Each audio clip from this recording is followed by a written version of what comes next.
So what is working in us now is this big thought that what's in the world and has been created has to do with Jesus Christ.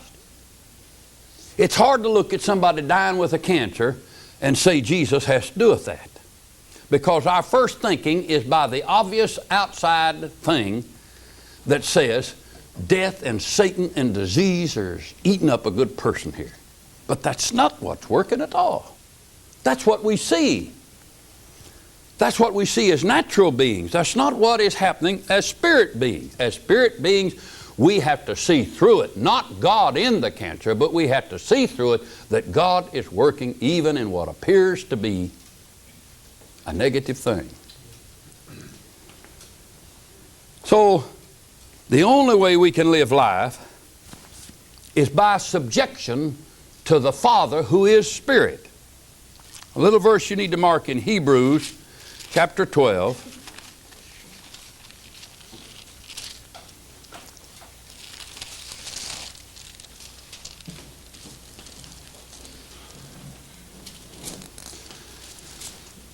Verse 9.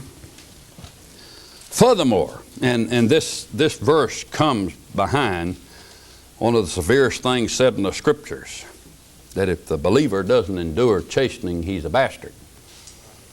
And so he's really compounding this thought in verse 9, saying, furthermore, we have had fathers of our flesh which corrected us, and we gave them reverence.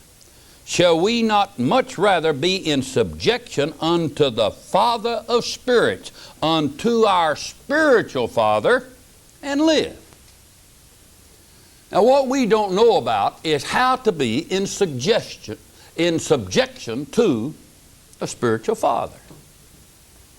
It's hard for us to comprehend that. It is very difficult for us to take the crises we have in life and say, by these we're in subjection to our Father. Because most of our religious training has been that we can pray and believe God and change the circumstance. Now let me say this. There are some circumstances we can change. The Bible is filled with innumerable testimony to the God who can change certain circumstances.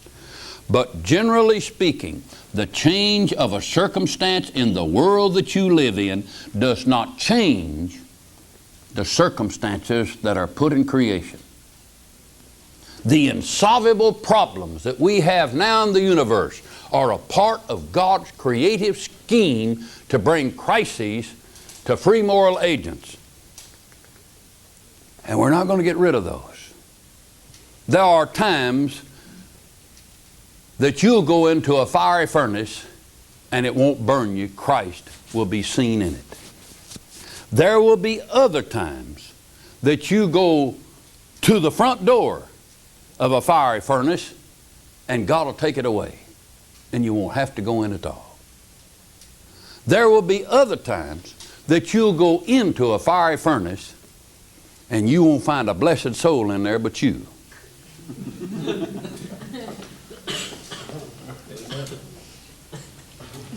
You say, well, the first time we believed and got a miracle, He took it away.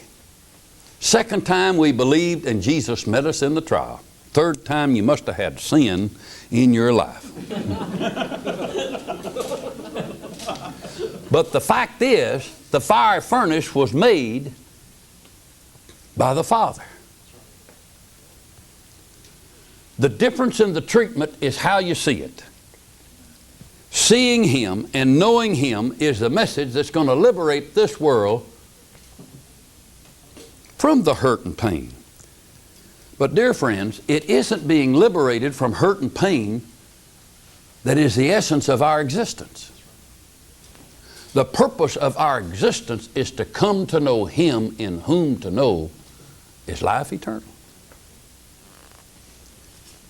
So we're going to have a blending of that along the way.